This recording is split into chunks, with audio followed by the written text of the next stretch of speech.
Thank you, Mr. Chairman. Mr. Commissioner, and forgive me because I'm assembling some of the numbers right in front of me. Because as the chairman spoke, I have a fixation that the adoption of technology is the ultimate solution here. It's the solution for the left that wants more tax receipts, and for those of us who want a friendlier, more efficient, and effective IRS. You before made a comment that, hey, it's 6-1, but I'm looking at, and this is even from the preliminary data from Representative Pasquale actually asked for a CBO report, and your press release that you took in 520 million, but I'm looking at your cost, I actually see you, for every dollar, it costs you $10.96. Now, I accept there's capital expenditures in there, and over time, they'll be amortized out, but most of the IRA funding looks like it's gone towards operations and consultants. In the conversations you and I have had, my fixation is the only way you get that, because that's completely opposite than our discussion before. Right now, costs are actually fairly high for those additional dollars.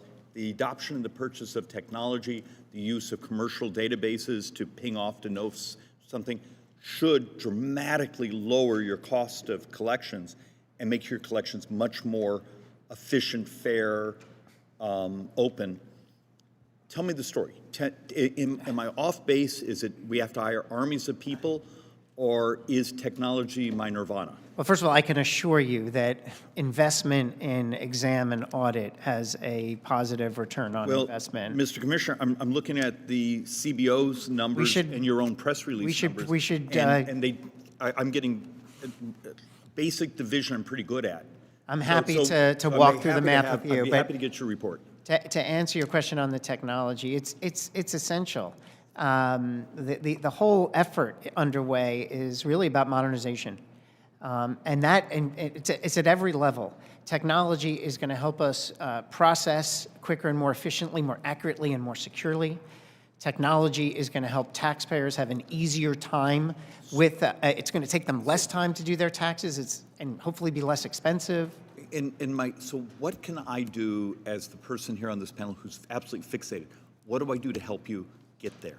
Well, first of all, we appreciate your peer review of our technology plans. And I know my team has already briefed your team, but we should regularly... And I have to, and I can't believe I'm saying your team has actually been great in communicating with me. That doesn't surprise me. So. But my point is that we have a lot of different opportunities to advance technology at every level. Our website, the tools that taxpayers have. The chat for calling. The chat function, and I wish at some point, I would love you to talk about your experiment last cycle and the expansion of that this tax season. Yeah, we're adding chat functionality, whether it's automated chat, so you're talking to a computer, and then it advances. If the computer can't answer, it goes to live chat.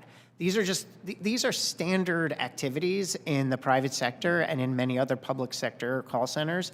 We're just catching up.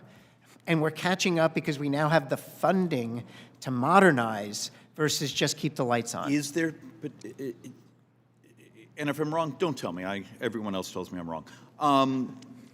But that adoption of technology should dramatically change your structural cost of collections. Correct. And that's my hope, because on our side we fret over the 80 billion and was it going to be hiring people or was it going to be hiring efficiencies? And for my Democrat colleagues, it's going after wealthy people. But and I do look forward to your staff providing me, because you've taken in your own press release 520 million, and I see a cost from actually that press release and the Pasquale preliminary CBO audit of 5.7. The last thing I'm going to ask you, just because we get a lot of inbound on this, on the employer retention. Yes. I accept that's been just what it is. Please, guidance as fast as you can, so whether it be the small business, whether it even be the promoters, everyone sort of knows what the rules are, knows what the timing is, and knows how to close this out. And I know you have to run things by armies of lawyers and those things. Buy them caffeine, get it done. Let me just, if I could, we have a special section on irs.gov just on our ERC, what to look out for, do's and don'ts, why you might not be ineligible. We did a webinar on February 8th that had 8,000 registered participants, and we're running educational series all over the country. We're doing a lot. We obviously could doing more, and so we're willing to obviously listen to ideas about how we get out there and talk to people about this program and make the entire process clear. I think the question is also the processing time, what's Yes. eligible, not eligible, and just when does it sort of get there. And with that, Mr. Chairman, thank you.